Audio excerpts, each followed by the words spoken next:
Salve, salve! Sejam muito bem-vindos a mais um episódio do Na Face Pod. Na Face Pod é um podcast, um videocast que traz aqui personalidades que transformam a vida das pessoas através da sua profissão. E aqui a gente mostra histórias, relatos, imagens.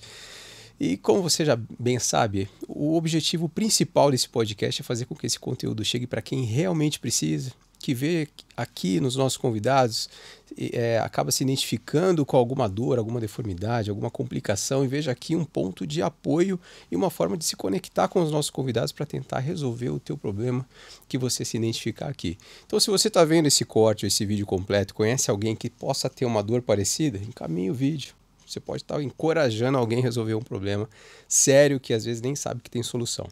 Para que tudo isso aconteça, isso já vem acontecendo, essa mensagem já vem chegando a alguns pacientes, inclusive a gente tem dois aqui muito procurados, e a gente teve um paciente que procurou, que viu aqui um corte do nosso convidado que está aqui hoje, mandou mensagem para a gente fez a conexão com o nosso convidado, teve o tratamento realizado, hoje está sem dor, está super feliz. Depois a gente vai falar sobre isso aqui.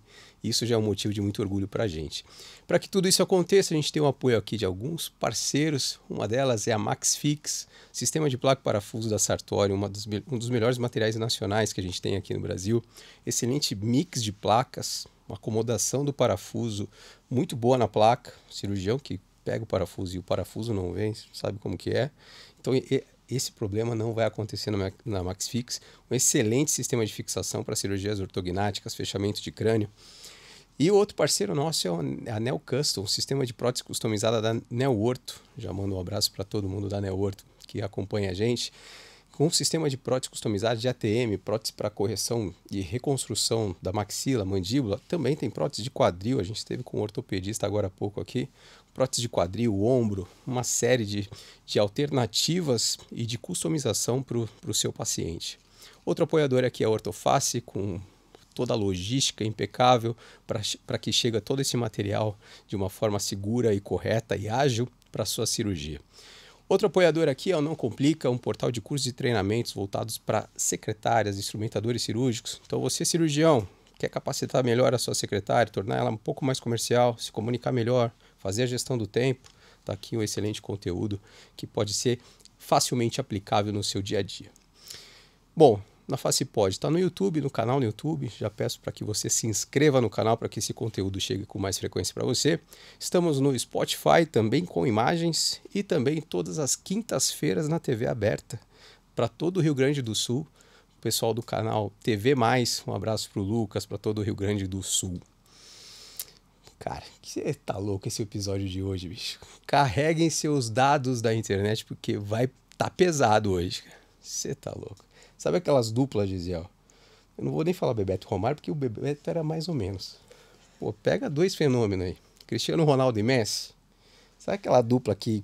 Você tá louco. Muito falado aqui em vários episódios por outros convidados. Tem uma legião de fãs e vem aumentando isso e a gente vai falar sobre isso aqui. E eu tenho a honra de ter dois pesos pesados da Odonto. Eu tenho a honra de receber aqui a doutora Luciana Signorini, doutor Daniel Bonotto. Que honra ter os dois aqui. Muito obrigado, sejam muito bem-vindos novamente. É isso aí. Obrigada, Luiz. A gente que agradece, é uma honra voltar. Muito feliz com o convite. Que honra, cara. E foi, todo mundo comentou. Você viu no começo, né, Lu? Eu vi na primeira semana. Você viu em novembro, né? Finalzinho ali, acho que foi a segunda tomada de gravação tua, acho que foi a minha. E eu já te agradeço aqui por você já ter abraçado logo de cara, logo no começo. Não, tamo junto, claro. Já foi muito legal. Deixa eu perguntar, querendo aproveitar vocês dois aqui, que a gente vai sugar vocês dois.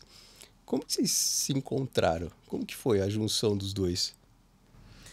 Não sei se o Daniel lembra, eu fui veterana do Daniel na faculdade. Acho que eu fui veterana de todo mundo aqui, né? Que veio. Não, nem tanto. Falou aqui de você? Eu fui veterana do Leandro também. Não vamos mais falar disso, tá né? bom. Eu só conheci eles lá atrás. Mas a gente se encontrou Depois foi na UP, Foi né? na UP. A gente dava aula não nas mesmas disciplinas, né? Mas a gente foi contemporâneo de docência na UP. E ali começou, né? Uma conversa, ATM. Na sala dos professores. Isso. Né? Aí começou uma troca que evoluiu para troca de pacientes em consultório e uma sintonia de pensamento, né? uma forma de trabalhar muito parecida. E aí daí vem na amizade, né? Vai somando.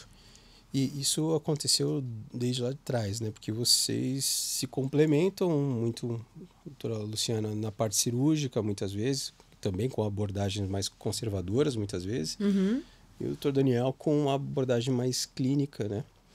E isso já acontecia de alguma forma ou isso veio se intensificando nessa parceria que vocês tinham? No consultório já acontecia, né? Já acontecia. Não. Quando eu conheci o Daniel, assim, eu nunca, não entendo de clínica como eles, mas muita clínica chega para mim, né? Muitos colegas médicos encaminham o paciente para o bucomaxilo, porque eles não sabem, eles não têm o conhecimento da especialidade da DTM, que é uma especialidade da odontologia de disfunção temporomandibular e da orofacial. Muitas pessoas acham que quem cuida disso é o bucomaxilo, e quem cuida disso é o especialista em DTM da orofacial. E o bucomaxilofacial, ele é um grande apoiador dessa parte da odontologia, porque nós somos o fim da linha. E eles são o começo da linha, mas ninguém sabe disso. E quando a gente começou a trabalhar melhor, né, os meus casos só tiveram mais sucesso, porque o Daniel fazia toda essa parte pré-operatória e que, na verdade, vira operatória só se ele não der conta. Mas você vê a bucomaxilo como um todo, acho que você deve receber pacientes de outros profissionais também, ainda tem um certo receio, uma resistência por encaminhar esse paciente e o bucomaxilo achar que vai perder esse paciente e não vai voltar, ou não vai voltar a ter uma cirurgia, vai evitar e ele acaba não encaminhando por esse motivo? Olha, Luiz, eu acho que depende do profissional, né?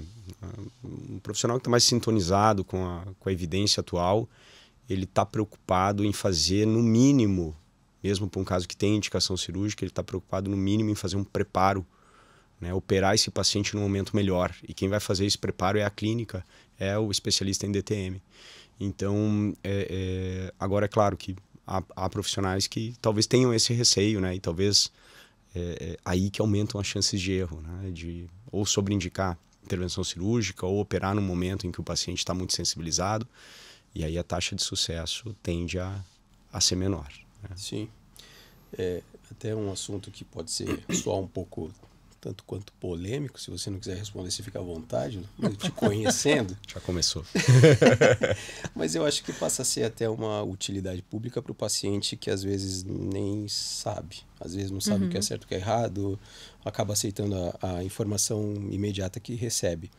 E muitos profissionais, a gente vê isso acontecer com frequência, acaba tendo um diagnóstico imediato e mandando o paciente para identificando que é um caso cirúrgico sem se aprofundar muito mais nisso.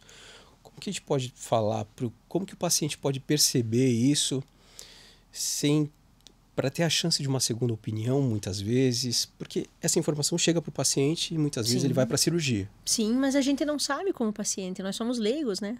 Sim. Se eu tiver uma dor no peito e eu for para um pronto-socorro, eu vou achar que eu estou infartando, mas pode ser que não seja isso. Então, é aquela pessoa que está lá que eu vou confiar plenamente, né?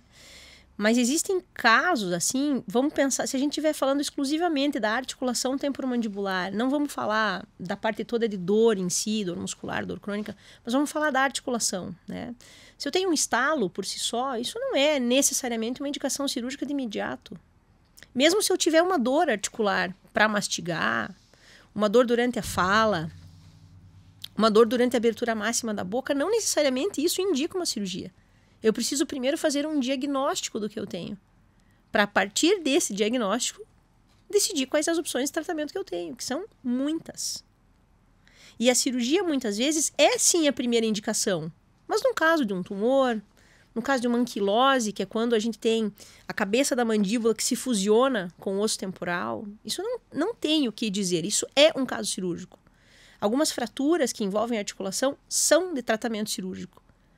Mas estalos, dores, não necessariamente tem como indicação inicialmente a cirurgia. E tem gente indicando cirurgia para esses casos. Sim. E é esse o nosso grande problema. Porque esses casos, as cirurgias são tão legais, o sucesso das cirurgias são tão bacanas, que às vezes o que acontece? Uma cirurgia mal indicada vai ter insucesso. E isso faz com que o colega desacredite na cirurgia. E falar, eu não vou fazer isso, porque isso não funciona. Funciona, mas desde que seja para o caso correto, entendeu? Sim. É esse o grande problema que a cirurgia muitas vezes encontra no o cirurgião, em ele não querer trabalhar com os distúrbios da articulação temporomandibular. Porque ele vê que não tem sucesso aquela técnica que ele aprende. Porque muitas vezes ela foi feita no momento inadequado. Perfeito. E você tem recebido isso também, Antônio? Pacientes que já têm uma certa... já vem com uma indicação, ó, eu vou ter que fazer uma cirurgia. E você vê que não é. Muito comum, né? Essa segunda ou essa terceira opinião, ela é muito comum. Até porque isso tem sido ventilado em rede social, né? Esse tipo de desinformação, né? É mesmo. Aquela captura de paciente no sentido de você tem um estalo, isso vai ser curado por uma cirurgia, né? E aí, então isso tem acontecido, infelizmente, bastante. Não é o que a evidência hoje aponta como uma conduta de primeira linha, né? Eu fico pensando assim, a odontologia clínica, né? Eu fico pensando, há muitas décadas atrás, o dentista olhava lá uma lesão inicial de cárie, fazia um buraco enorme, preenchia de amálgama, né? Uma cavidade de Black. E isso hoje a gente olha para trás e fala, nossa, como a gente era intervencionista, como a gente exagerava na dose, né? Então eu fico pensando que talvez daqui a alguns anos a gente vai olhar para trás para esse momento e vai ver isso com algumas intervenções em ATM, né? De que sobre indicações de tratamentos demasiadamente invasivos para casos que poderiam ter sido conduzidos de maneira mais simples, mais conservadora, assumindo menos riscos e com desfecho tão bom ou até melhor. Sim. Né?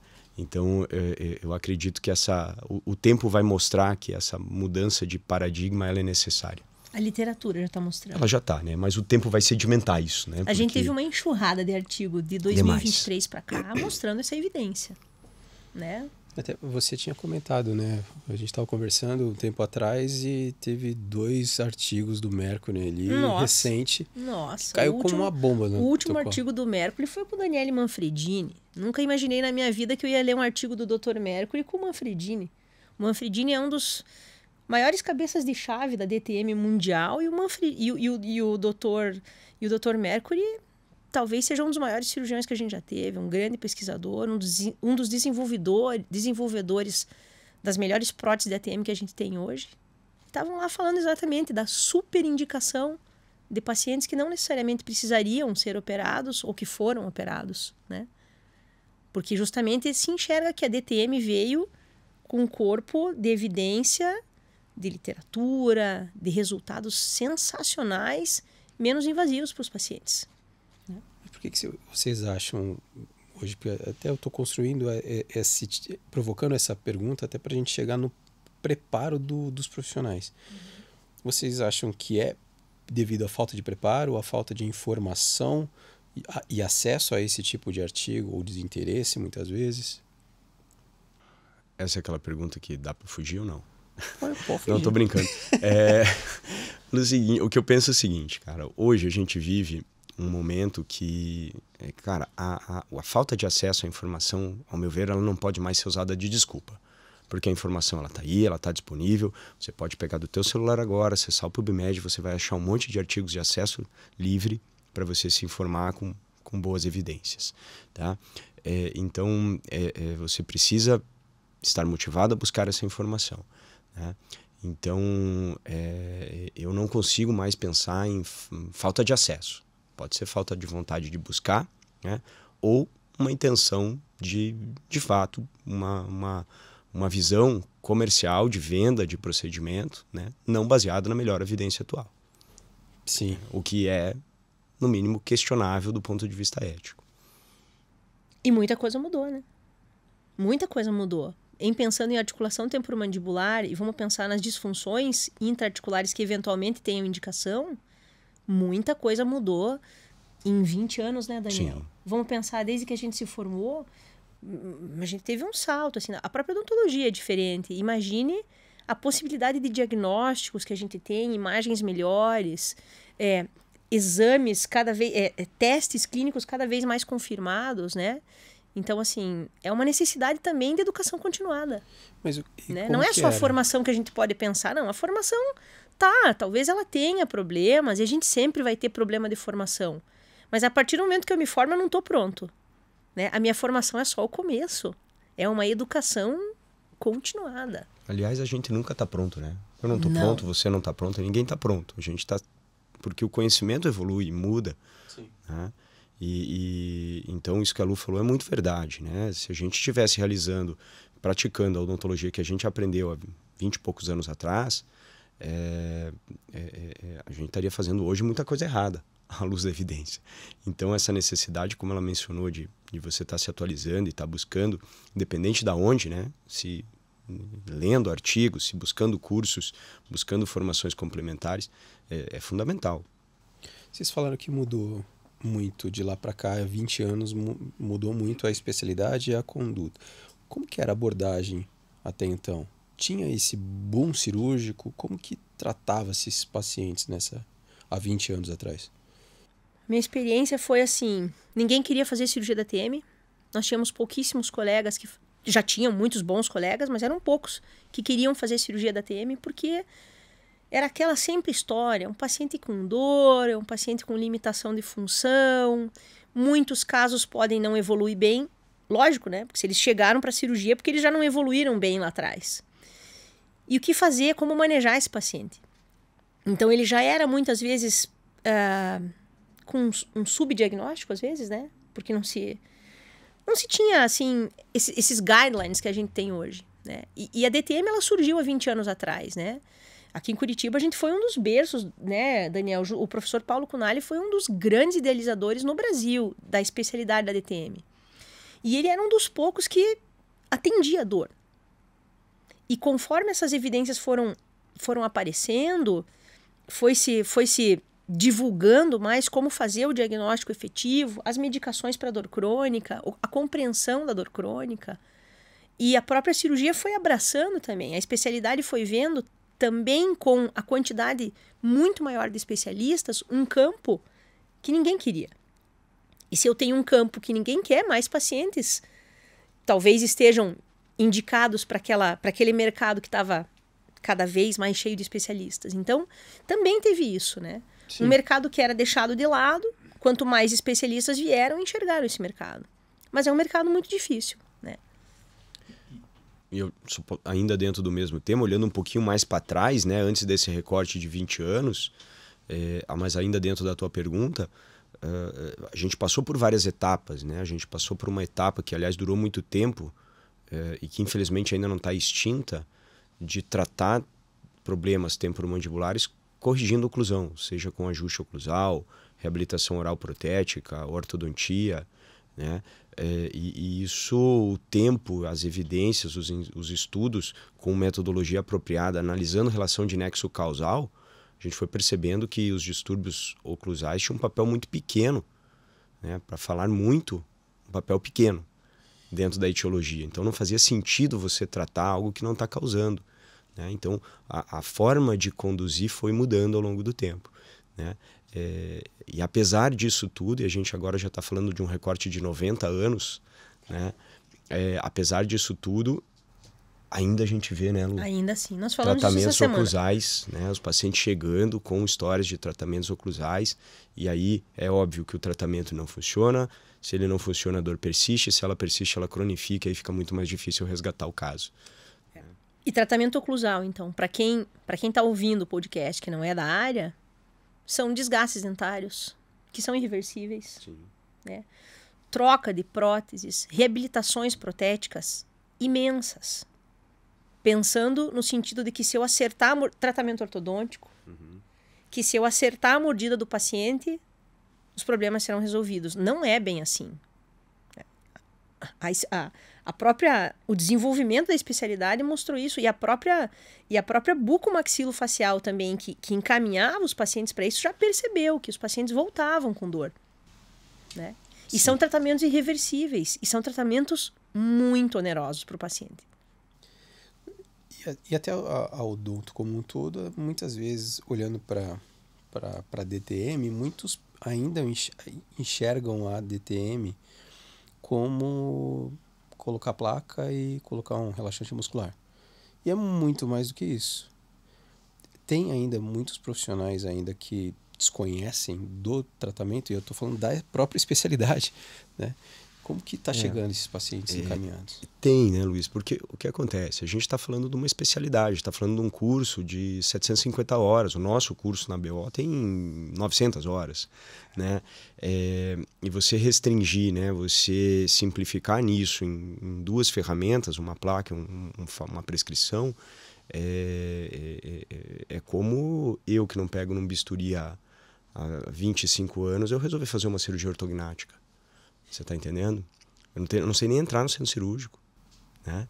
Então é mais ou menos é mais ou menos o mesmo nível, né, de comparação. A gente está falando de uma especialidade que é complexa, do manejo de um paciente crônico que envolve o entendimento de várias situações, e você restringir isso ao uso de um aparelho oclusal e uma prescrição é simplificar demais uma história longa. Sim. A gente teve um boom, a gente acompanhou isso de perto, né? De muitos profissionais. A gente fala do tratamento cirúrgico, a gente pensa logo em prótese, né? Uhum. Mas a gente tem as abordagens via artroscopia. Muitos profissionais chegaram, todo mundo faz, e todo mundo querendo fazer artroscopia. Depois essa curva foi baixando e a gente vê cada vez menos profissionais fazendo ou sabendo fazer. Por que se deve isso? Eu escutei esses dias, né? É uma técnica em desuso. Não é uma técnica em desuso, né? É uma técnica que foi abusada. Vamos pensar assim. Ela teve um uso meio abusivo. Mas não é uma técnica nova também. Quando os alunos chegam, eu quero aprender uma técnica nova. E eu começo sempre com os artigos velhésimos, assim, da década de 70. Né? Ninguém inventou a roda. Sim. Né? No próprio Brasil, a gente tem muitos colegas que faziam artroscopia já na década de 90, na década de 80. Claro, não eram artroscópios como a gente tem hoje, tão delicados, né? Mas como era justamente uma área nebulosa que ninguém se empolgava muito com a técnica. E a própria facilidade, a abertura de mercado da década de 90, né, Luiz? A facilidade que as pessoas tiveram de viajar na sequência, buscar o conhecimento fora do país, né? Conhecer essas técnicas, trouxeram outras informações, a facilidade depois da internet de a gente conhecer essas técnicas, encontrar um cirurgião e pedir um estágio, pedir um fellow e viajar, facilitou essa disseminação dessa técnica. Só que isso que você fala é muito interessante. Essa técnica explodiu, todo mundo achou que isso ia ser a solução dos problemas da articulação e do consultório, né? Porque nós estamos tendo muitos cirurgiões formados. E começou a gente começou a ter uma indicação exagerada, exaustiva, de colegas às vezes não muito bem treinados, porque, além de tudo, é uma técnica que tem uma curva de aprendizado um pouco mais chata, porque eu preciso me manter constantemente em treinamento. É uma área muito pequena para trabalhar, né? A gente sempre fala assim para os colegas, cara, os grandes cirurgiões demoraram quanto tempo para operar bem? Não é em uma semana ou em um treinamento que você vai ficar bom. Não é operando 2, 3 pacientes que você vai ficar bom. Você vai devagarinho, você começa a fazer uma artrocentese, claro, você já fez na tua residência, você já aprendeu a fazer um trauma, você tem que saber abrir uma articulação para você poder indicar esses procedimentos artroscópios. Então, foi esse detalhe que a gente teve no começo dos anos 2010, nos anos 2010, aqui chegando nos anos 2020, que deixou essa super indicação, com resultados às vezes muito aquém do que a literatura falava, porque não tinha, eu acho, esse jogo da multidisciplinaridade, né? Luiz, você me permite agora, talvez Luciana nem lembre, mas a gente teve essa conversa quase profética. Ela teve essa conversa comigo há muito tempo atrás e ela falou exatamente esse cenário que você descreveu agora. Enquanto você falava, eu lembrei. Eu acompanhei a Lu desde o início, né? A gente se conhece, vou falar, mas a gente se conhece há 20 anos, né? Esse recorte da UP, a gente está falando de 20 anos de amizade. Tá? Então eu acompanhei desde o início, ela começou a buscar, né, a formação em artroscopia e depois se tornando instrutora e grande referência nacional na área e tal. E aí eu lembro de uma conversa, Lu, que você teve comigo, numa de tantas que nós tivemos, você falou assim, cara, o que vai acontecer é o seguinte, esse negócio está crescendo, ele vai explodir e depois ele vai afundar. Porque Lembrei ela disso falou lá atrás. isso para mim, ela leu isso lá há 15 anos, 10, 15 anos atrás, não sei, quando a gente estava no boom da artroscopia, e ela falou, daqui a pouco você vai ver, vamos começar a falar que esse negócio não funciona. E eu lembrei dessa conversa. Você Eu falei falou isso para mim há Falei, muito Daniel, tempo você só vai atrás. pegar retratamento, lembra? Exatamente. De pacientes operados. Exatamente. A gente E teve você essa pega, não conversa. pega? Pego. Há uns 10, 15 anos atrás, ela viu isso acontecer muito antes. Mas tem também, porque é um paciente diferente para administrar Não, no claro. consultório. Pode dar errado. Não estou dizendo que sempre dá certo. Não, Né? até nem entro nessa possibilidade de insucesso. Mas é um paciente difícil de administrar com dor. Aí o cara Totalmente vai difícil. abordar achando, tá bom, vem um, vem dois, e ele vê que ele não vai conseguir resolver. Isso pode ter contribuído também. Totalmente. Eu vejo que é um cenário assim, né? Que o cirurgião, né? Claro, a curva de aprendizagem técnica do procedimento ela é longa, né? Então, assim, você tecnicamente operar bem via artroscópico é uma curva longa, demora para chegar lá. E via de regra, a gente tem o cirurgião, mesmo que opera bem, se ele não está preparado a conduzir o paciente que tem dor crônica, ele aumenta a chance de insucesso, mesmo numa cirurgia bem realizada. Né? Então, isso tem que ser feito de forma planejada, né, concomitante, para que a gente até aumente o sucesso da intervenção. Né? Então, você tem uma questão inerente à dificuldade técnica do procedimento e você tem uma questão inerente à complexidade do paciente, que não basta ele só ser operado. Mesmo ele sendo bem operado, só isso talvez seja pouco. Sim. Ainda falando um pouco da artroscopia para esgotar esse assunto, e a gente vê muita gente acessando, fazendo artroscopia. A gente recebe esses pedidos de cirurgia, tem acesso a isso por trabalhar na área. Chega o material no centro cirúrgico, abre e não consegue enxergar. Não consegue visualizar. Porque eu também não sei como que vocês conseguem, porque é uma imagem, para quem não tem essa vivência, para quem nunca viu o monitor ali quando vocês estão fazendo artroscopia, é um absurdo. Vocês têm um negócio diferente mesmo para... Mas tem muito profissional que vai fazer e não enxerga, não sabe muito bem o que ver ali, o que tirar, e acaba fazendo uma artrocentese e acaba fechando. Mas foi via artroscopia e parece que foi realizado. É difícil de ver mesmo. É que assim, eu acho que esse negócio da educação continuada é legal, né? E a gente tem humildade para perceber que se eu errei um caso, se eu não fui bem no segundo, se o meu terceiro caso eu continuo não indo bem, pare. Pare. E volte. Dê um passo para trás. E volte para um laboratório. Vai atrás de alguém que já faça mais. Peça informação. Na verdade, tem informação disponível, mas às vezes esse approach, assim, de ligar para alguém e perguntar, né? O cirurgião, ele é muito acostumado a achar que a cirurgia resolve tudo, e a gente aprendeu isso na faculdade, né? Eu lembro de uma aula que eu tive, que o professor falou, olha, quando ele chegar aqui, porque ele tem que extrair o dente, é o fim da linha.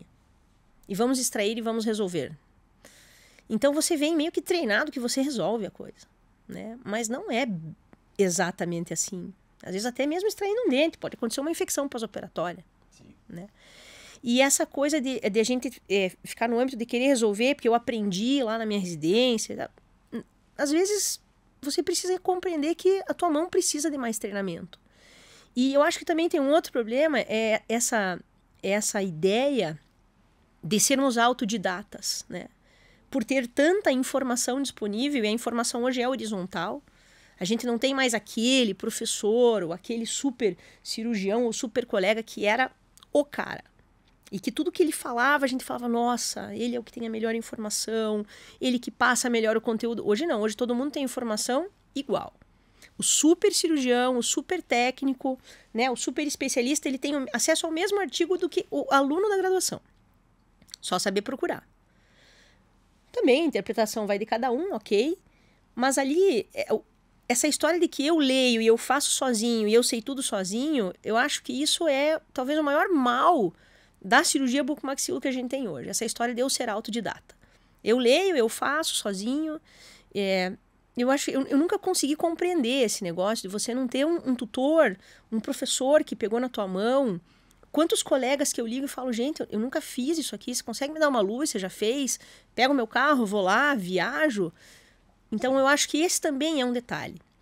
A gente não querer ter a humildade para falar, vamos devagar, vamos treinar primeiro. Vocês acham que é muito pelo perfil do povo que está chegando, mais ousado, mais arrojado também? Eu acho que o excesso de... Falei isso de alguma forma no nosso outro encontro, né? Eu acho que o excesso de coragem numa profissão de saúde é perigoso, né? Sim. Então, a gente deveria ter menos coragem, né? Sim. E investir de fato, né? A odontologia, isso que a Lu falou, é muito importante, porque a odontologia, nas mais diferentes especialidades e em graus diferentes, a depender da especialidade, ela é uma profissão também que requer um treinamento técnico para execução de procedimentos, né? E isso você não aprende lendo, né? Então é necessário treinar também habilidades, né, de execução de técnicas. Desde né? sempre, desde o primeiro ano. Claro. E assim, a técnica não é só a intervenção, a técnica às vezes é a anamnese, a coleta de dados, é o exame, tudo tem técnica, né? Então, e isso não basta você ler. Não é só feeling. Isso. Sim. Então, e aí, nesse contexto, esse excesso de coragem me parece de fato perigoso, né? Então, essa ideia de que tenhamos coragem para ser líderes e influenciadores em profissão de saúde, meu amigo. Né? Calma. Temos humildade, vamos estudar, vamos ter muito conhecimento, né? O conhecimento sempre vem antes que a coragem. Sim. E você falou dos exames, né? Como que vocês têm visto os pacientes que estão chegando para vocês, a qualidade dos exames solicitados, né? O histórico de exames, porque a gente fala da abordagem cirúrgica, mas os profissionais estão realizando o diagnóstico corretamente, com os exames corretos. Às vezes o paciente chega, falou que já passou por vários profissionais e nem tem todos os exames corretamente ainda. Isso acontece? Acontece. Eu acho que dá até para a gente voltar um degrau, né? O exame complementar, como o próprio nome diz, ele é complementar, né? Acho que o maior problema que nós temos é a falta de uma boa avaliação, né? De conhecimento técnico, de uma boa avaliação clínica, de eu não conseguir formular uma hipótese diagnóstica robusta, porque eu não fui preparado para isso, eu não tenho um treinamento adequado para isso, eu não estudei o suficiente para isso. Então, eu faço um diagnóstico genérico, baseado em poucas informações que eu consegui coletar de alguma forma. Eu não tenho um diagnóstico preciso, e aí eu transfiro para o exame complementar a responsabilidade de um diagnóstico. E eu solicito um exame, eventualmente até de alta complexidade, como uma ressonância ou uma tomografia. Caros, né? Nem sempre acessíveis. E eu espero que o exame diga o que o paciente tem, porque eu não consegui formular uma hipótese robusta no meu exame clínico. Sim. Esse é o nosso maior problema, né? Então, todo exame complementar ele vem trazer alguma informação adicional para, de fato, tornar aquela hipótese ou descartar aquela hipótese, né? Confirmar ou descartar, ou às vezes me mostrar o grau. Às vezes eu tenho muita convicção do diagnóstico, eu sei exatamente o que o paciente tem, mas eu não consigo, sem enxergar lá a estrutura, eu não consigo ver o grau, né? E isso às vezes me ajuda numa tomada de decisão de tratamento. E o exame complementar ele se justifica principalmente quando ele pode influenciar uma tomada de decisão de estratégia terapêutica, porque do contrário, o exame clínico ele é soberano e muitas vezes ele é suficiente. Uma boa anamnese e um bom exame físico me dão bastante convicção do diagnóstico clínico do paciente. E bom, deve ter problema de interpretação dos exames também. Acho que vem uma coisa antes disso, que se chama paciência para fazer o exame clínico, né? Para eu atender um paciente, eu tenho que ouvi-lo primeiro, né? Ouvir a queixa principal é precioso, porque muitas vezes o paciente fala tudo que ele tem só numa conversa, sem nem você encostar a mão nele. Mas o problema que eu vejo hoje é que a gente vive um mundo muito ansioso, tá todo mundo muito ansioso e todo mundo quer respostas muito imediatas. E todo mundo quer essa resposta imediata e um tratamento também que seja rápido, barato e eficaz. Curativo. Então, eu não escuto direito o meu paciente. Assim, eu não vou formular uma hipótese diagnóstica consistente. Consequentemente, se os exames chegarem, de nada vai me adiantar, porque eu não sei o que eu estou procurando. Sim. Muitas vezes não sabe ler a imagem. Não sabe ler a imagem. E, além de tudo, eu não consigo formular uma proposta de tratamento para a causa do paciente, porque eu não sei o que está acontecendo. Entende? E o paciente também aceita qualquer coisa, muitas vezes, porque ele também quer uma resposta rápida. E muitas vezes ele quer fazer aquilo que ele quer ouvir. Ele quer ouvir e quem falar o que ele quer ouvir, ele vai fazer. Então, todo mundo parece que está num momento de ansiedade que ninguém quer botar esse pé no freio para ouvir o paciente, fazer uma tomada. Um diagnóstico às vezes demora, não é na primeira consulta. Muitas vezes não. Né? Às vezes você tem que fazer testes diagnósticos para ir tirando possibilidades, porque é tão confusa a história do paciente que não é uma ressonância que vai bater o martelo. E os exames são excelentes, tá? Imagens cada vez melhores, tomografias cada vez mais bem definidas e ressonâncias cada vez melhores. E a gente continua muitas vezes num mundo nebuloso. Eu vou te dar um exemplo, aproveitando a questão do estalido que foi mencionado antes. Os estudos em população geral, não estamos falando do paciente que está na minha sala de espera ou da Luciana, apontam cerca de 30% de deslocamento de disco em ressonância magnética em população geral, ou seja, pessoas que nem sabem que a TM existe.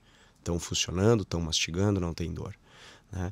E aí quando você soma esse dado, né, a solicitação 30%. exagerada, né, de exames complementares, e se eu passo a adotar uma conduta de indicar tratamento para todos esses pacientes, você está entendendo o tamanho da demanda e o quanto isso pode render?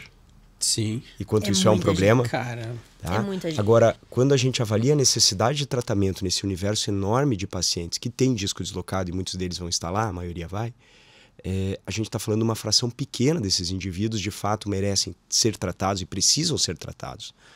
Muitos vão precisar de uma orientação, né, para explicar o que ele tem, o que ele pode fazer para evitar que isso piore, mas ele não precisa comprar nenhum tratamento, entende? Então, isso é muito delicado e é um dos grandes motivos que a gente vê muito mau uso das boas imagens que a gente tem hoje.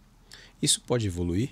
Agora falando para o paciente que tem esses estalidos, ele pode evoluir por uma complicação se não abordado precocemente? Perfeito. Existem estudos de acompanhamento de curso natural da doença para esses casos. E esses estudos, de modo geral, eles são tranquilizadores, porque a maior parte dos pacientes que têm essa clínica do estalido tende a permanecer estável no médio prazo. Tá? Eu digo médio porque nenhum estudo é muito longo, tá? Mas a gente tem uma informação baseada em literatura que a maior parte não evolui mal, mas alguns podem eventualmente evoluir, principalmente quando o paciente já tem outros fatores de risco, né, presentes, como por exemplo sobrecarga por bruxismo, uma condição constitutiva ligamentar, né, ou morfológica da articulação. Então essa análise de risco ela tem que ser individual, né? E aí volta na necessidade de uma boa avaliação. Então, para eu poder dizer se o teu estalido ele tem um risco maior ou menor, eu preciso te conhecer, né? Então, mas não necessariamente preciso te tratar, entende? Sim. Então, esse é um ponto importante. Veio aqui um neurocirurgião recentemente, o Dr. Tomás Marcolin, ele cuida de nervos periféricos, e ele estava falando, a gente entrou num assunto de inteligência artificial, que a gente estava falando há pouco aqui, tem suas vantagens, mas a gente não precisa ir muito longe achando que vai demorar a chegar, mas na China já tem um centro médico cheio de robô atendendo o paciente. Uhum.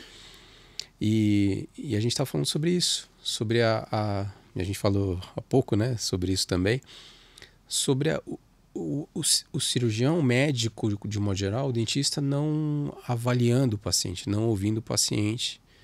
E se ele não escuta, se não analisa, se não avalia, a gente vai chegar num momento como esse. Como que vocês veem isso? E cada vez menos o cirurgião, o médico, o clínico colocando a mão no paciente e escutando, como vocês bem comentaram. Eu acho a consulta preciosa. Até porque o que o Daniel falou é muito legal. Assim, o Daniel colocou uma coisa muito legal, que se chama instrução, orientação. A consulta ela é preciosa porque, além dela ela investigar o que o paciente tem e conseguir fazer a coleta de dados de forma bem assim orientada, a própria conversa com o paciente, a própria orientação durante a consulta, às vezes é o tratamento. Com certeza. Né? Por isso que conhecer, porque a consulta ela é muito customizada, ela é muito personalizada. E muitas vezes só o fato de você fazer pequenas orientações de autocuidado, os pacientes já melhoram. Você fala, olha, volte daqui umas 3, 4 semanas, vamos conversar de novo, vou te examinar de novo, faz o que eu te pedi e volte aqui. Quantos eu já dei alta que eu pedi? Pensava assim, olha, isso aqui pode ser que vire uma viscosuplementação, talvez seja um paciente de uma ancoragem de disco, talvez seja um paciente de uma artroscopia. Quantos? Eu não sei contar. E ainda quando eu fico em dúvida, né, que são pacientes que não têm uma possível indicação cirúrgica e que são pacientes que vêm com mais a parte crônica ou a parte muscular, que eventualmente poderia imaginar uma cirurgia, mando para o Daniel. Quantos, Daniel? Muitos. Fecha o diagnóstico. Então, eu acho que a inteligência artificial, eu adoro, eu acho muito legal. Ela vai ajudar muito os pacientes a se informarem, às vezes, e terem algumas informações já prévias. Mas é essa personalização, é esse approach ainda que eu acho que é muito valioso. Por isso que as consultas, elas, na minha opinião, para esse tipo de paciente, elas nunca vão deixar de existir. Como uma consulta de cirurgia ortognática. Não é porque eu sou prognata ou eu sou retrognata que o meu tratamento é este. Não necessariamente. E é uma consulta longa, né? Não é... muitas vezes dividida em 2 tempos, né? É? Porque você coleta dados, você formula hipóteses e eventualmente você precisa de imagens, né, de exames complementares. Então, e aí nesse retorno você vai novamente coletar novos dados e associar aquelas informações dos complementares. E além disso, tem essa situação que a Luciana falou, porque naquela consulta inicial, além da coleta e formulação diagnóstica, de hipótese diagnóstica, a gente começa já um trabalho de orientação, a gente já está intervindo. E aí você tem o feedback dessa intervenção de orientação, de educação em dor, que muitas vezes já pode mudar o direcionamento, como ela falou. Eu até imaginava uma intervenção, mas a resposta à mudança de comportamento foi tão boa que eu já repenso a minha primeira ideia de tratamento. Então isso é muito comum. Então, assim, dentro da área de DTM dor orofacial, Luiz, não há como trabalhar sem uma boa consulta. Tá? Na consulta a gente resolve muita coisa. Eu lembro que o professor Oxon, talvez um dos grandes nomes mundiais, falava nas aulas dele que às vezes nesse paciente que está lá com uma dor de face, de cabeça, só se você dizer para ele, olha, isso é uma dor musculoesquelética, isso é igual a um problema de joelho, isso não é uma dor tumoral, você não tem um câncer, você não vai morrer. Isso. A gente está vivendo mal, isso está incomodando muito, mas não é uma dor relacionada a um problema grave de saúde. O paciente tranquiliza, ele para de catastrofizar, ele volta a dormir, porque, nossa, que alívio, que bom, eu estava preocupado, porque eu conheci alguém que tinha uma dor parecida com a minha, descobriu que era um câncer. Então, ele volta a dormir, ele volta para a rotina dele, ele para de orbitar a vida dele em torno daquela queixa, e quando ele retorna 15 dias depois, ele fala, olha, doutor, eu já melhorei, tá tudo bem agora, eu ainda escuto um barulhinho aqui, mas nossa, a dor foi embora, voltei a comer costela. Né? Então, isso é muito comum, a gente vê isso todo dia. E falando da dor, a gente teve um caso aqui, não sei se você vai lembrar, mas de uma eu não vou lembrar o nome dela, mas ela viu o teu podcast. Sim. Quando você veio e ela tinha dores há muito tempo. Dores de cabeça, ela é professora do teu Bom Jesus, inclusive. E tinha dores pesadas e ela não aguentava, muitas vezes não aguentava dar aula até o final do dia. E ela comentou, e ela viu aqui, falou assim, eu preciso do contato dela, e ela foi até você, e ela saiu de lá e ela tá sem dor, vivendo bem. Sem nenhuma intervenção. Porque a intervenção foi a orientação. E isso acontece semanalmente. Quantos pacientes não tem aí? Eu acho que acontece na minha vida diariamente. Na minha também. Várias vezes ao dia. E até falando para esse paciente, que às vezes tá com as paranoias na cabeça, porque tem dor de cabeça, já acha que tem alguma coisa, vai no Google, já vê um monte de coisa. Quais são as alternativas de tratamentos conservadores, vamos dizer assim, que não foge da cirurgia, mas que tranquiliza o paciente com tratamento como bloqueio? O que seria o bloqueio? Quais são as alternativas de tratamento clínico para essas dores insuportáveis? Perfeito. É claro, Luiz, que isso sempre passa por uma análise individual. Tá? Então isso é bem importante a gente deixar claro que o paciente que está nos ouvindo, que ele procure um profissional capacitado, especialista na área, para que ele possa ser avaliado e ter um entendimento do caso dele, né? Mas algumas medidas gerais, elas são sempre bem-vindas, né? Então, primeiro, do ponto de vista de orientação e de medidas voltadas a mudanças de comportamento, dormir bem sempre é bom.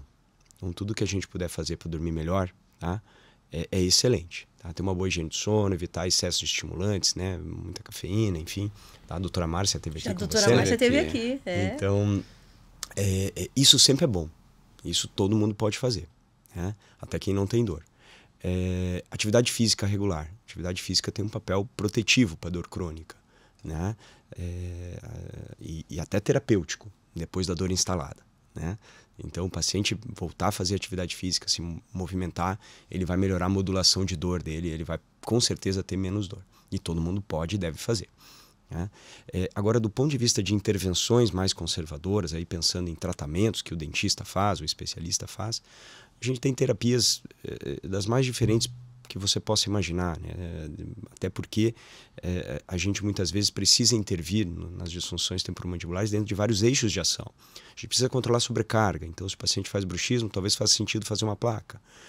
A gente precisa recuperar a mobilidade, então as estratégias fisioterápicas com exercícios de alongamento, até às vezes o trabalho do fisioterapeuta com suporte profissional pode ser indicado, né? Nós temos uma série de ferramentas analgésicas, como por exemplo laser, né? Acupuntura, e os bloqueios que você mencionou agora respondendo à tua pergunta, eles têm duas finalidades. Eles podem ser uma ferramenta complementar à investigação, para eu identificar a origem de dor, né? Ou seja, eu tenho um paciente que tem uma dor aqui. Será que essa dor tem origem de fato aqui ou é uma dor referida, é uma dor que está vindo de outro lugar? Né? Isso a gente vê com frequência também. Sim. Tá? Então, os bloqueios, anestesiar alguma região, pode me dizer se ali é a origem ou não da dor. E o bloqueio ele também tem um efeito terapêutico. Ele pode ser usado como uma ferramenta para dessensibilizar o sistema de dor, né? Então, a gente desliga por alguns minutos, algumas horas, essa informação dolorosa que está chegando no cérebro e mesmo depois que a anestesia passa, em geral, os níveis de dor não voltam para onde eles estavam, né? Pelo menos por alguns dias. Então, o bloqueio ele tem um efeito analgésico mais prolongado. Então, ele pode ser uma ferramenta auxiliar também. Quando a gente fala bloqueio, para o paciente entender, o que seria o bloqueio? Uma anestesia. Anestesia. Uma anestesia. Você vai anestesiar o local que... Pode ser de um músculo, da própria articulação, de uma raiz nervosa, de um nervo. Tá? O bloqueio é uma anestesia. A gente falou das indicações cirúrgicas e agora conectando com a dor. O paciente que vai procurar ajuda, foi indicado uma cirurgia. Ele está com dor. A cirurgia, muitas vezes, ela pode não resolver a dor. Se a dor for crônica, não vai resolver a dor, né? Então, se ele tem dor há muito tempo, claro que pode ser uma dor da articulação, ela pode gerar uma dor crônica. Eu tenho tanto tempo dor na minha articulação, uma dor articular, tipo uma dor de joelho, pode acontecer. Posso ter uma dor isolada na minha articulação, não é comum. Tá. Geralmente, nós temos várias dores ao mesmo tempo, né? Mas se eu tiver, vamos imaginar o caso. Eu tenho dor na minha articulação. Não funciona bem, dor constante, não consigo mastigar direito, ok. Dependendo do tempo que eu tenho dor, o meu sistema nervoso central pode ficar sensibilizado. E não necessariamente esteja acontecendo um trauma articular para manter essa dor constante, mas os caminhos centrais da dor foram alterados bioquimicamente. Então, de nada adianta, por exemplo, se eu tiver um disco travando e o disco ser a causa dessa hipomobilidade e, consequentemente, essa dor, e eu solto esse disco, eu ancoro, eu faço qualquer coisa para mobilizar essa articulação do ponto de vista cirúrgico, eu não dessensibilizei esses caminhos de percepção de dor. E aí é o nosso grande problema, quando a gente opera o paciente, a gente faz tudo certo, ancora o disco, faz uma prótese, qualquer cirurgia bem executada, e o paciente volta, eu continuo com dor. Ele abre a boca, ele movimenta a articulação, mas eu tenho dor. Você fala, não é possível que você tenha dor. Não é possível, eu fiz tudo certo. Por quê? Porque são os caminhos de condução da dor e de interpretação da dor que não foram atendidos. Porque bioquimicamente acontece um descompasso e é onde a farmacologia entra e é ela que ajuda essa parte de reorganizar esses canais de transferência de dor. E isso o paciente precisa. E aí que entra a consulta personalizada de orientação. Orientar o paciente, que é um tratamento multidisciplinar. Cirúrgico, quando necessário, mas muitas vezes complementado pela clínica. É como um oncologista. Quantas vezes um tumor ele precisa do cirurgião oncológico e do clínico oncológico? Ele vai remover o tumor, mas eu preciso fazer o tratamento adjuvante para que isso não volte a acontecer. É sempre essa analogia que eu dou para o meu paciente. Um ortopedista e um fisioterapeuta. O ortopedista estava aqui. Por mais que ele faça uma linda cirurgia de reconstrução de um LCA, que é um ligamento cruzado anterior, que vocês sabem melhor do que a gente, se ele não tiver uma boa adaptação pós-operatória e recuperação da fisioterapia, ele não vai voltar a andar bem, correr. Não é isso? Na TM é a mesma coisa. Exatamente. Analogia perfeita. Né? Nos casos cirúrgicos, a gente precisa de um bom fisioterapeuta. Sem isso, não vai funcionar. Perfeito. Tem muitos pacientes por aí, espalhados aí. Talvez vocês possam trazer números. Eu sempre me assusto com os números que vocês trazem. Com muitos pacientes com um zumbido. Não sei se tem algum outro nome específico. É zumbido. E às vezes não sabe o que é. Vai no otorrino e volta e o zumbido está lá. Isso pode ser ter uma conexão com uma disfunção temporomandibular? Graças a Deus, Daniel está aqui. Vamos lá. Eu vou responder, mas eu já vou deixar a sugestão de você chamar a nossa colega e amiga Priscila Sidney para falar específico desse tema. Já estou fazendo aqui o convite para a doutora Priscila aqui. Isso aí. Já está convidada. Priscila hoje é talvez a maior autoridade no Brasil nesse tipo de zumbido. Tá? Então eu vou te responder, não tão bem quanto ela responderia, mas vou me arriscar aqui. Então assim, os zumbidos... Existem, se você der um Google agora em zumbido, você vai ver dezenas de causas de zumbido. Essa é uma primeira dificuldade. Ele é um sintoma muito inespecífico. Muita coisa causa zumbido. Né? A gente pode pôr junto ali o zumbido, tamponamento, né? Sensações auditivas. E algumas dessas causas, elas podem estar relacionadas a um hiperestímulo, né? De vias sensoriais de cabeça e pescoço. São os chamados zumbidos somatosensoriais. E esses zumbidos eles têm uma característica. Eles são modificados durante o movimento.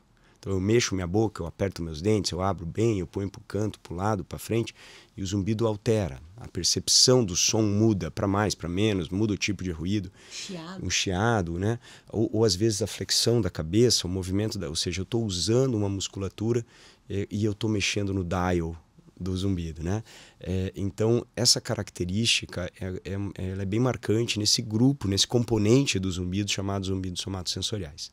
Então, quando isso acontece, o tratamento odontológico para DTM, e aí é importante dizer que principalmente as DTMs musculares que têm esse potencial, né? Ou seja, não faz muito sentido a gente discutir operar disco para tratar zumbido. Exato. Tá bom?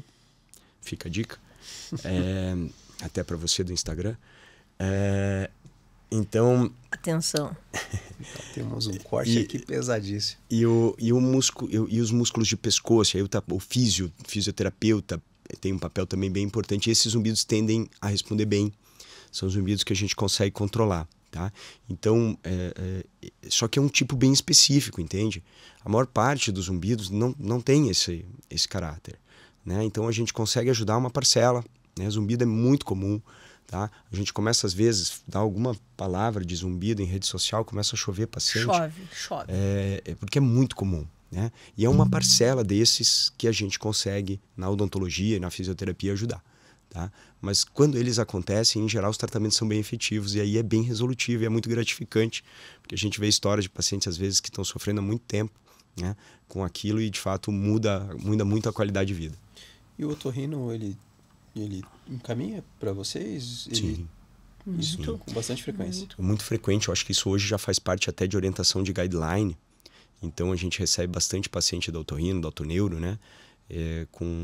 No mínimo para fazer uma avaliação e um descarte, né? Ou seja, ele recebe o paciente de zumbido, ele fala, olha, vou ver minha parte aqui, mas aí você vai lá para o dentista, vamos ver a parte lá também, né?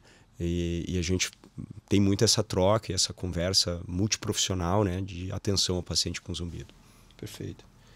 Deixa eu tirar uma dúvida com você, que não sei se eu posso chamar de novidade que está aparecendo aí. Que eu tenho visto e realmente eu não sei mesmo, tá? A gente vê de tudo aí, né? E agora a gente tem visto ortognática sendo solicitadas com artroscopia junto. Uhum. Como que é isso? Faz sentido mesmo? Dá para abordar na mesma cirurgia a artroscopia e a ortognática? Dá, dependendo do caso dá, Luiz, porque às vezes o paciente tem algum quadro inflamatório que não está resolvendo com a clínica. Durante o tratamento ortodôntico, às vezes tem que interromper um pouco o tratamento, a movimentação dentária, porque o paciente faz, às vezes, sobrecarga e precisa dar uma estabilizada nessa sobrecarga com alguma placa provisória, orientação, fisioterapia, avaliação do sono, mas dores persistentes na articulação. E às vezes a cirurgia está chegando, o paciente continua com muita dor articular, você interrompeu tudo e a dor persiste. Chegou o momento da cirurgia, ele não tem nenhuma deformidade grave articular que indique uma artroplastia conjunta. E sim, a artroscopia pode muito bem ser diagnóstica. Porque a gente entra com uma câmera de vídeo lá dentro e muitas vezes a gente vê muita sinovite, algumas aderências lá dentro que a gente não enxerga na ressonância, que a gente não consegue resolver com a própria fisioterapia. E a gente entra na articulação, a gente consegue fazer cauterização dessas sinovites, a gente consegue colocar o anti-inflamatório dentro dos tecidos mais inflamados, a gente consegue melhorar a mobilidade do disco, rompendo essas aderências que podem estar lá dentro. Num transoperatório da ortognática, pode sim. Não é comum, mas pode. Eu já tive casos que, inclusive uma paciente, eu acho que era tua também, era da Patrícia Pola, uma das Patrícias, acho que era da Patrícia Pola, que é uma colega ortodontista, estava chegando o momento da cirurgia, eu falei, Pati do céu, fizemos tudo, eu falei, Pati, eu vou para artroscopia. E foi, ela tinha um processo inflamatório, não era importante, mas resolveu bem, sem dor. Isso pode mudar o rumo da ortognática? Dependendo do caso, sim, porque se o quadro de dor articular for muito severo, o paciente não vai ser submetido a uma cirurgia ortognática. Porque a própria mudança maxilomandibular vai gerar, vamos imaginar que não seja feita essa artroscopia, mas em fazendo uma artroscopia talvez, você vai gerar mais edema transoperatório. E a gente precisa da maior estabilidade articular possível para um pós-operatório de uma cirurgia ortognática. O paciente vai ter que fazer reabilitação de fisioterapia no pós. Então, muitas vezes, se eu tenho um quadro de dor que não se resolve de forma importante, com muita limitação, e que talvez a imagem da tomografia não seja muito favorável, às vezes a imagem da ressonância também não é favorável, às vezes tem que dar um break. E primeiro resolver a questão articular, na minha opinião, para depois a gente resolver a cirurgia ortognática.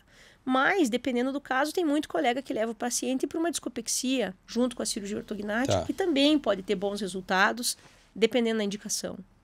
Mas a questão dor, Luiz, às vezes é diferente de um deslocamento de disco. Às vezes a questão dor tem dor crônica envolvida, né? E aí eu não posso levar um paciente com dor crônica para uma cirurgia ortognática. Não pode. Eu preciso enxugar a dor. E nós falamos disso também esses dias, né? A DTM também ajuda na cirurgia ortognática, nesse diagnóstico diferencial de dor e na identificação desse paciente que vai para a cirurgia ortognática. Porque muitas vezes ele vem para a cirurgia ortognática achando que é a cirurgia ortognática que vai tratar a dor articular dele. Não é. E ele acha que a cirurgia ortognática, e junto com a cirurgia da TM, vai resolver tudo. Então, o diagnóstico dessa dor antes da cirurgia ortognática é muito importante. Mas às vezes são artralgias. Sim. Que aí tudo vai funcionar muito bem, desde que o diagnóstico seja correto. Vocês falaram da doutora Márcia, que veio aqui. Sim. Pô, maravilhosa, né? Gostou dela? Ela é demais. Eu sou paciente dela. É? Eu sou muito fã dela. Eu até perguntei para ela assim, você dorme bem? Você dorme bem? Ela falou, às vezes eu tento. E esses pacientes com DTM, eles sofrem muito com o sono, né? Você falou que eles precisam dormir bem. Mas às vezes tem um bruxismo que impacta diretamente no sono. Ele não dorme bem. E como equilibrar isso? Como achar... Ele vai procurar primeiro, vai fazer polissonografia primeiro? Você já consegue identificar dependendo do que ele tem? Excelente pergunta, porque essa relação de sono e dor, né, não só com dor temporomandibular, mas também dor temporomandibular, é uma relação sempre bidirecional, né? Ou seja, eu tenho dor, eu vou dormir pior. Eu durmo pior, eu vou ter mais dor. Né? Então, é muito importante, né? E aí a gente volta até na questão de formação, que quem vai tá indo trabalhar com isso tem que saber e tem que investigar. Então, essa pergunta do sono e as ferramentas de avaliação do sono fazem parte do nosso arsenal. A gente fala de sono com todos os pacientes. Né? Existem ferramentas clínicas para avaliar. Tem questionários validados, traduzidos e validados para o português, questionários internacionais para você entregar para o paciente preencher. Isso te dá um score de risco para distúrbios do sono. Isso pode ser feito numa consulta. São perguntas universais. Perguntas, isso. Né? E tem, obviamente, o exame padrão ouro para identificar diferentes distúrbios do sono, que é a polissonografia, e muitas vezes a gente solicita. Né? E quando identifica distúrbios que merecem um tratamento, encaminha para o médico do sono. Né? E esse tratamento ele vai ser feito em conjunto com o tratamento para dor. Porque isso vai interferir no meu sucesso. Se eu não controlar o sono, não melhorar o sono do meu paciente com dor crônica, eu não vou conseguir ajudá-lo, né, na mesma intensidade que eu conseguiria se ele estiver dormindo melhor. Né? Então isso vai desde orientação, como eu falei, né, para atividade física, higiene do sono, alteração de comportamento, de rotina. A verdade é que hoje as pessoas, todo mundo vai, deita com tela e, né, isso está muito equivocado do ponto de vista da fisiologia do sono. Né? Então, desde a orientação até, às vezes, intervenção e tratamentos para distúrbios do sono, distúrbios respiratórios, aparelhos orais para ronquiapneia, CPAP. Né? E isso vem junto com o tratamento para dor. Não é nem antes nem depois, é junto. Porque senão, né, se eu não controlar as duas coisas, né, se eu não conseguir melhorar os dois eixos na vida do paciente, um vai continuar alimentando o outro porque é bidirecional. E esse paciente, provavelmente vai se automedicar, vai tomar um relaxante muscular para poder dormir melhor. Isso acontece, isso vai mascarando algo. Que recado que a gente pode dar para o paciente que está se tô com uma dor de cabeça, daí vai lá, toma o Torcilax ali, maravilhoso. Aí vai lá e toma de novo, no dia seguinte está tomando novamente, se automedicando e se autossabotando, né? O que eu podia dizer para o paciente é, primeiro, pare de fazer isso, procure ajuda, procure uma ajuda especializada. Né? Esse abuso de medicação analgésica periférica é um perigo muito grande para a cronificação do processo de dor, tá? É um perigo muito grande para desenvolver cefaleia por abuso de medicação. Tá? Então, procure ajuda. Né? Existem profissionais treinados para abordar e conduzir esses casos, muitas vezes em equipes multiprofissionais, como eu mencionei. Né? A gente raramente trabalha sozinho nessa área. Né? Até porque se ele faz a apneia do sono, ele tem contraindicação para usar relaxante muscular. Exato. Então tem drogas que tem contraindicação, dependendo do quadro clínico do paciente. Mesmo. Pode estar piorando o caso dele, né? Então, o grande recado para o paciente se você está fazendo isso, está usando demais analgésico, né? É uma bomba. Sem orientação médica, procura ajuda. Ou procura ajuda para depois parar. Porque nem sempre o paciente consegue parar sozinho. É uma dependência. Perfeito. Lúcia esteve aqui em novembro e eu lembro que você tinha comentado do teu curso. Uhum. E que estava no começo, ia começar ali. O que mudou de lá para cá? Bom, você já tinha falado no episódio que você veio aqui, falou da tua turma sempre cheia. Como que tá o teu curso agora? Para a gente chegar depois, eu quero saber do Parador. Bom, então assim, eu acho que chegou um momento assim que a gente precisa ter mais ferramentas de tratamento, né? E a partir do momento que a gente teve, então, essa nossa técnica, técnicas minimamente invasivas desacreditadas, a gente começou a tratar muitos desses pacientes que são refratários. Às vezes é uma indicação ruim, né? Não foi bem... Eu gostei muito de uma frase que o Dr. Paulo Conte falou, né? Esse paciente é refratário ou ele foi maltratado, né? Ele não respondeu bem ao meu tratamento ou ele não estava sendo bem tratado? E aí, com esses pacientes que acabam chegando, que a gente precisa ter novas ferramentas para trabalhar, o trabalho em consultório, que muito cirurgião bucomaxilofacial acha que eu fiz buco, eu quero só ir para o hospital. Antes do hospital a gente tem tanta coisa que a gente pode oferecer. E eu acho que é tanta informação também ruim, Luiz, que a gente ter esse approach assim, personalizado, de você sentar numa mesa e trocar uma ideia e sair daquela aula tradicional, expositiva, onde só um é o passador de informação e você passar a ter um momento compartilhado de troca de experiência, foi esse o grande diferencial de um curso que é altamente personalizado, né? Então, nenhum curso do CMI foi igual para todos os colegas que já passaram por lá, né? E até um dia a gente pensou e a gente falou, nossa, nós temos que fazer um material para entregar. Eu falei, eu não consigo fazer um material para entregar.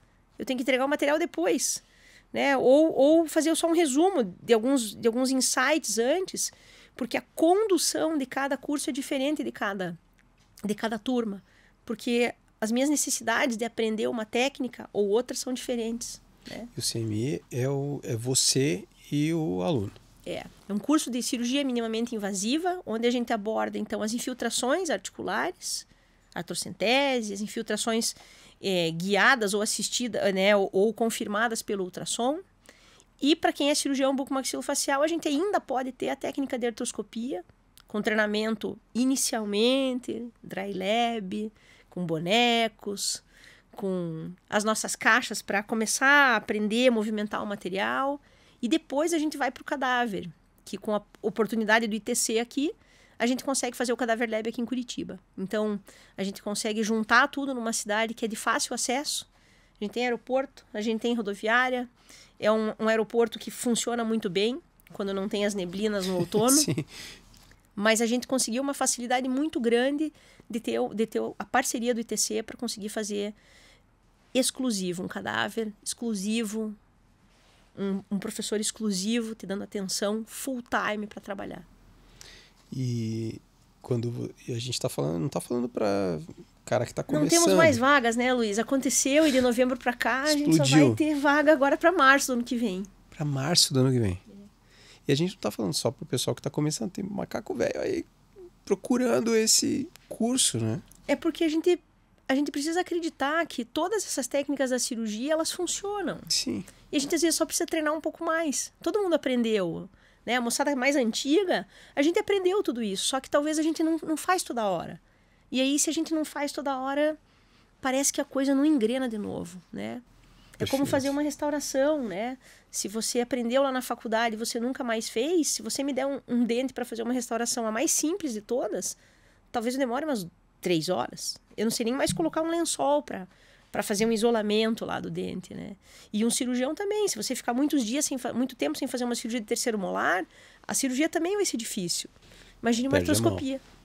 Imagine uma artroscopia, né? E tudo isso que a gente conversou aqui sobre diagnóstico, a parte da leitura do exame, da interpretação do exame, você aborda isso? Como... Eu e meus colegas, né? Porque quando a gente precisa abordar essa parte clínica, eu não tenho capacidade para dar uma aula de dor crônica. E aí, por isso que o CMI é um braço do parador. O CMI faz parte do guarda-chuva do parador. O parador a gente montou junto, o Daniel, a Daniela, a Priscila e eu, para justamente a gente ser divulgador de conteúdo, de curso, de conversa, de informação que tenha sentido, baseado em evidência, para a gente tentar disseminar informação para que esse paciente tenha uma luz no fim do túnel. Como que foi a criação do parador? Onde vocês estavam quando vocês pensaram nisso? E o que é o parador? Bom, o parador é isso que a Lu falou, né? É um grupo de pessoas que já trabalham há muito tempo dentro dessas especialidades, né? Com a seleção brasileira lá. DTM Dor, graças a Deus. E que de repente se sentiram um pouco indignadas, né? Viram muita desinformação. Eu acho que o grande motivador foi isso, assim, o catalisador, fala assim, cara, a gente precisa fazer alguma coisa. Não dá para deixar tanta desinformação aí sem ser contestada, né? Então, aí como a gente vai fazer isso? Cara, formando bem, né? Vamos fazer um trabalho de formiguinha aqui, formando bons profissionais, levando informação de qualidade, atualizada, um robusto embasamento científico para formar bons profissionais. E esses bons profissionais vão nos ajudar a disseminar boas informações, né? Então, claro, o objetivo final sempre é o paciente, né? Sim. A gente falou em todos os encontros aqui como é grande a prevalência disso, quanta gente está sofrendo e precisa de ajuda e muitas vezes não encontra um profissional capacitado para tratar, né? Então, a ideia é capacitar o dentista nos mais diferentes níveis, dentro de diferentes estratégias, né? Então, tem um curso específico para procedimentos, né, minimamente invasivos, né? A Priscila tem uma imersão em zumbido que é sensacional, que vai acontecer agora. Só tem mais 2 vagas. Vai acontecer em outubro. E só né? tem mais 2 vagas. Ela lançou há 3 semanas o curso. A gente tem uma imersão em DTM e dor orofacial que é para todo dentista, desde o clínico geral até o especialista que trabalha já em especialidades afins, que quer conhecer um pouco mais de DTM, quer começar a trabalhar com a área, né? A gente fez uma primeira edição em maio que foi sensacional, né? Eu tenho um curso de acupuntura também dentro desse como uma estratégia, de uma ferramenta de analgesia, de terapia de suporte para o paciente com dor. E nós temos a especialização da BO, né? Que 5 minutinhos antes de entrar aqui com vocês, eu estava recebendo uma reunião online, a próxima turma, né? Que está fechada já há bastante tempo. A gente começa uma nova turma agora, né? Em agosto até julho de 27, né? São 2 anos em que a gente vai ter lá, né, 24 colegas em formação para se tornarem especialistas, né, em DTM e dor orofacial. 24, isso fechou a turma quando? Já faz pelo menos 2 meses. E em 2 meses. Quanto tempo você tem a cada 2 anos. A cada 2 anos. Você abre a cada 2 anos nova turma. E agora a gente tem um fellow também, que é voltado ao especialista. Como a gente estava falando bem no início da conversa, a especialidade ela transformou, desde que ela foi reconhecida em 2002, né? São 23 anos. E eu formei logo naquela época, né? Minha turma foi uma das primeiras. Então, se eu tivesse parado ali, eu não faria metade das coisas que eu faço, os recursos que eu tenho hoje, né? Então, o fellow é justamente para ser uma fonte de atualização, de apresentar, né, essas novas ferramentas para quem já é especialista e que, de repente, cursou há muito tempo e que não teve oportunidade de ir incorporando essas mudanças ao longo da carreira, né? Pegou o título, foi para o consultório, foi trabalhar e às vezes não incorporou algumas ferramentas. Então a gente abriu esse fellow, que também esgotou em dias. 4 vagas. Dias. Acho que em 4 dias esgotou. Que isso. E vão estar com a gente lá na BO agora por 2 anos também. Por que esse boom agora? O que aconteceu? O paciente aumentou, essas queixas têm chegado mais no consultório dos profissionais? Ou eles despertaram e falaram, tá, vou ter que fazer isso?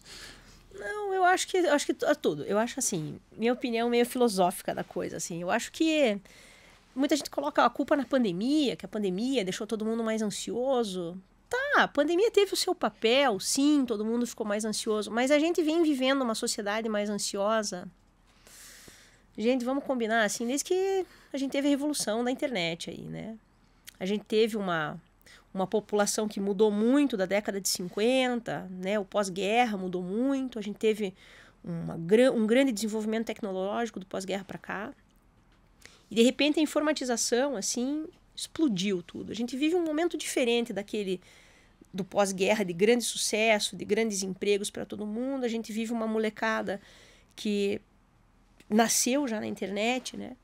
A gente vive um momento de muita tela, de muito se olhar, de muito se comparar. Todo mundo se compara. Se eu sou bucomaxilo e você também é, aí eu vejo que você faz ortognática todo dia e eu não faço. Eu falo, por que eu não faço tanta ortognática? Você faz artroscopia e você faz 10, mas eu só fiz uma. Será que eu não tenho tanto paciente que nem você? Mas você vive só de DTM? Você não faz reabilitação para ganhar dinheiro? Como você ganha dinheiro só fazendo consulta? E todo mundo fica se comparando. E essa ansiedade, assim, e esse mundo de muito consumo também, não é só ansiedade. Todo mundo quer consumir, né? Eu compro a minha casa, ela não tá boa, daí eu troco. Daí eu compro o meu carro, não tá bom, daí eu troco. Daí é tudo comprar. E eu acho que esse momento ansioso que a gente vive é um dos fatores dessa condição biopsicossocial que gera esses quadros de dor que eles falam toda hora e que eu aprendi, eu incorporei isso dentro da minha prática clínica. Se a gente não compreender essa condição individual do paciente, não há cirurgia que vai resolver nada.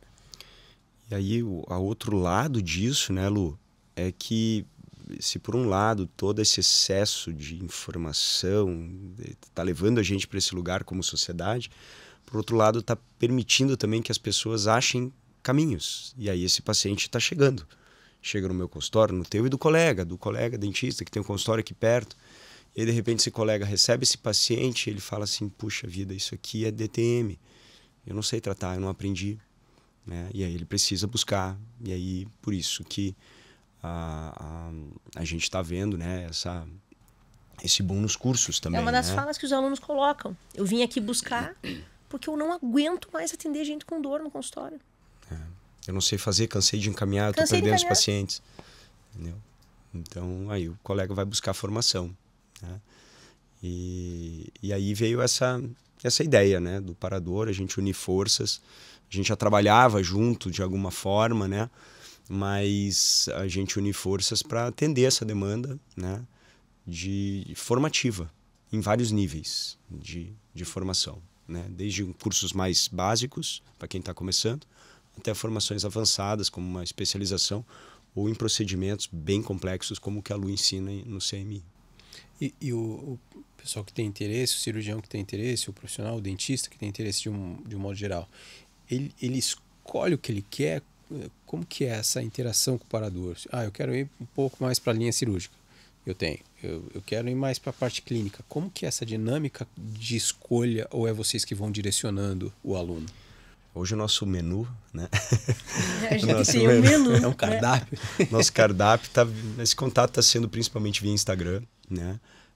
No Instagram do Parador. A gente tem sempre os cronogramas, né, do ano, das atividades do ano, e aí um colega se interessa, entra em contato ali e já tem um link de WhatsApp para conversar conosco e a gente direciona as informações de inscrição, enfim, agendamento e tal. Como vocês estão dando conta de tudo isso aí? Olheira. Vocês estão almoçando? Vocês estão dormindo? A doutora Márcia não pode me ouvir falar. Até que hora que vocês estão trabalhando? Eu ia dormir, né? E eu voltei a dormir mal. E o legal, assim, disso tudo é que é um grupo muito unido, assim. Todo mundo pensa muito parecido. A gente tem as nossas divergências lá e a gente, às vezes, né? Eu sou a ovelha negra da família porque eu sou a única que eu não sou especialista em dor. E eu tô lá meio que para ser, talvez, o advogado do diabo lá dentro daquele curso, né? E às vezes eles são um pouco mais conservadores. Eu falo, já lava essa articulação, vamos fazer alguma coisa, vamos acelerar o processo. E às vezes eles me colocam freio e eu acelero um pouco. Então é muito legal isso. E para o paciente também é muito bom, porque a gente tem a própria Universidade Federal lá com a Priscila, com o Daniel. Eles atendem pacientes lá. E os pacientes de mais complexidade dessas disfunções também são atendidos na ABO. É um serviço de atendimento de baixíssimo custo, né? Muitas vezes o paciente paga exclusivamente o custo do material, né? Que para o paciente que às vezes não tem muita condição de ir para consultório particular, de todos os colegas, a gente tem a oportunidade da ABO. A fila é imensa. Mas ela anda. Porque como a gente tem muito aluno, o fluxo de atendimento é grande. Muitos pacientes são atendidos mensalmente, né? E o paciente procura a ABO diretamente? ABO. Diretamente a ABO. Que ele vai entrar numa fila de espera e em algum momento vai chegar a vez dele. Chega. E falando da fila de espera do curso de vocês, tem uma fila de espera? Quem está interessado, você falou que tem só para março. Para março, né? Você daqui 2 anos. Depende do curso, né? O CMI da Lu para março, especialização agora, a turma está encerrada, a gente começa a próxima só em 27, então deve começar a divulgar início de 27, abril. Né? É claro que nesse meio tempo a gente vai salvando, né, os contatos que vão entrando em contato conosco. Se lá em 27 ainda tiver interesse em fazer, a gente sempre aciona primeiro a lista de espera.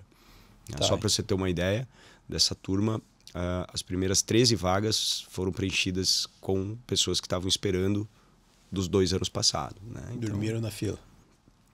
Então, o curso da Priscila tá fechado. Da Priscila tem ou tem duas vagas que vai ser agora em outubro, de Zumbido. Isso. Tá 10 dias abertas as inscrições, faltam 2 vagas só. Então... Que isso. E o ano que vem acho que a gente faz mais um parador, né? Sim, vai ter já, a gente já está vendo a data de reserva, provavelmente para maio, um curso de imersão em DTM e provavelmente em março o meu curso de acupuntura. E esses de março, que você falou que só tem vaga para março, esses podem entrar em contato com você, eu quero para maio do ano que vem já colocar meu nome. Lá no nosso CMI, lá no Instagram do nosso CMI ATM, ou no próprio parador. Parador é o resolvedor de tudo, porque ele para a dor. É ali que é o nosso objetivo. Deu o nome? Quem que achou esse nome? Todo mundo. Foi um brainstorm.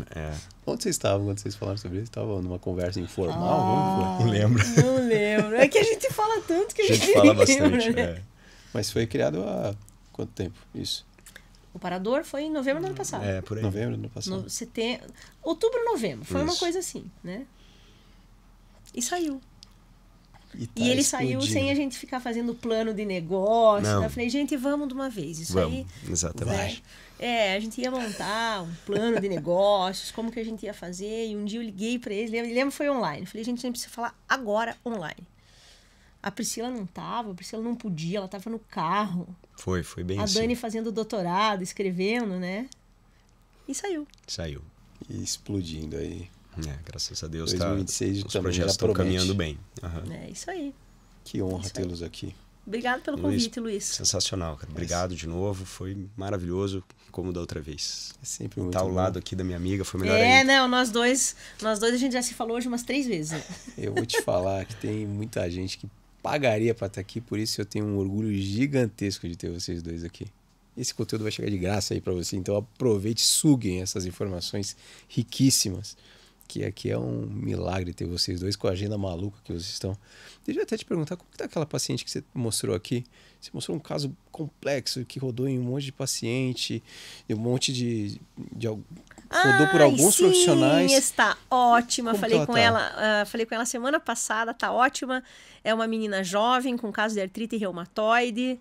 Você sabe desse caso? A gente encaminhou para a doutora Cris Pelágio, que é reumatopediatra, que se eu puder te dar uma dica de um outro nome aqui, ela é fantástica. E a Cris fez o diagnóstico, confirmou artrite reumatoide, tratou com as medicações, né, de artrite reumatoide, e a menina está zero dor. Voltou a comer carne, voltou a comer bem. Tá Que ótimo. maravilha. Doença controlada. Você quer recuperar, recupera o episódio da doutora Luciana que está no nosso canal no YouTube, recupera com imagens, ela mostrou tudo aqui sobre esse caso desse paciente, muito legal, e agora a gente tem um desfecho aqui maravilhoso. Sem palavras para agradecer o tempo de vocês dois. Estava quase que afônico falando aqui, falou com essa voz maravilhosa, essa oratória maravilhosa sempre. Não foi muito fácil, mas foi uma alegria enorme estar Que aqui. bom. Obrigado, meu Que amigo. bom tê-los aqui. Muito obrigado, voltem sempre. Vai estar sempre aqui aberto para vocês. Eu quero ir aí, estou com mais um curso aqui, vamos. E já aproveito para convidar toda a equipe do Parador aqui, em algum momento, estar aqui conosco, porque é riquíssimo essas informações que vocês trazem. Obrigado, Luiz. Muito obrigado. Para quem ficou até agora, muito obrigado.